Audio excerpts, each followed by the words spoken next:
Well, I learned from Roy Smeck, and he's from New York. And in New York, there was several players who tuned ADF B, basically a full step above GCEA. I think the reason they did that was that vaudeville theaters were big and sound systems were small, and they needed an instrument that would project a little bit more and be a little bit brighter and louder in the big halls. And so that, for me, that was standard tuning. When the uke revival came along and everybody was playing in GCEA, people thought of ADF B as some sort of anomaly, but to me, that's the way it should be. Yeah, I think the ADF B tuning, there is more tension on the strings. It doesn't seem to harm the instrument in any way, especially a soprano uke or a concert uke. James Hill tunes his tenor uke to ADF B. He uses some fish line for his strings, so he can kind of do custom gauges that he likes. So I think any of those three sizes are good candidates for that tuning.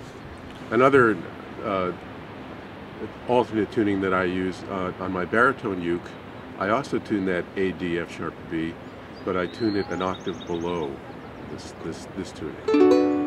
And I use a wound string on my third string, and I use a reentrant tuning on the baritone.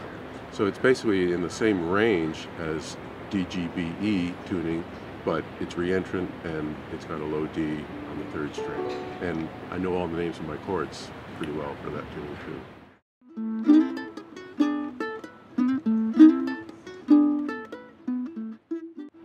I call this an Alto uke. This particular uke was modeled after an old Lion and Healy ukulele that I bought years ago. It's the same shape as this, and the scale length on it is 15 5/8 inches, a little bit longer than concert and quite a bit shorter than tenor.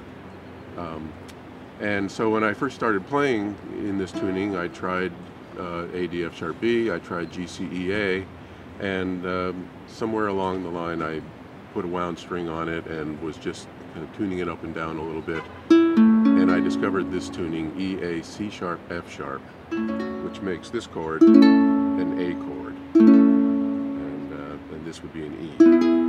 And it just resonates very well with this particular instrument, this size, this scale length. The tension feels right. I discovered that one of the advantages of this tuning is that if I have a song or a chord melody solo in a certain key and I can't sing in that key on my other uke, when I put it onto this uke, it usually works out. And I could give you an example of that. Here's Lady Be Good.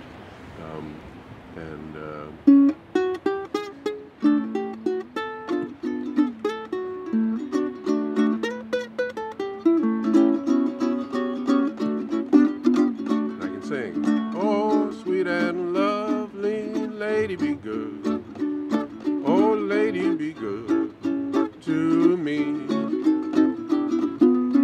I am so awfully misunderstood, oh lady be good to me. Won't you please have some pity, 'cause I'm all alone in this big city. I tell you, I'm just as lonesome, babe, in the woods. Oh, lady, be good to me. I couldn't do that on a standard uke in that key.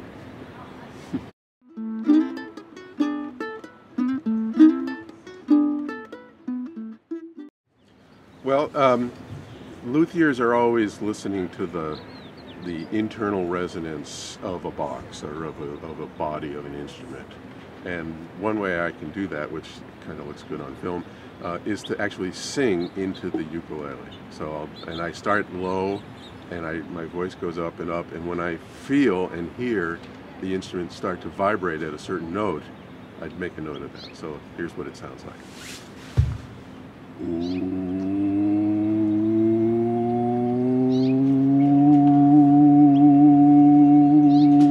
Here's one right there.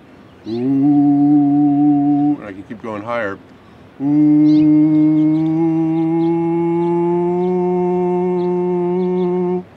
There's another. There's different harmonics that will vibrate a little bit more at certain points, and it just depends a lot on the size of the instrument, the depth of the instrument, sometimes the size of the sound hole. I don't know a lot of the science of it, but I can hear it, and so that helps me, and it helps me when I'm tuning. My old friend Alto Bell from Australia, when he plays his ukulele, he'll strum a chord, and then he'll do this sort of wah-wah effect on it. And that only really works if you've got the note resonating at that particular resonant frequency, or it works better that way.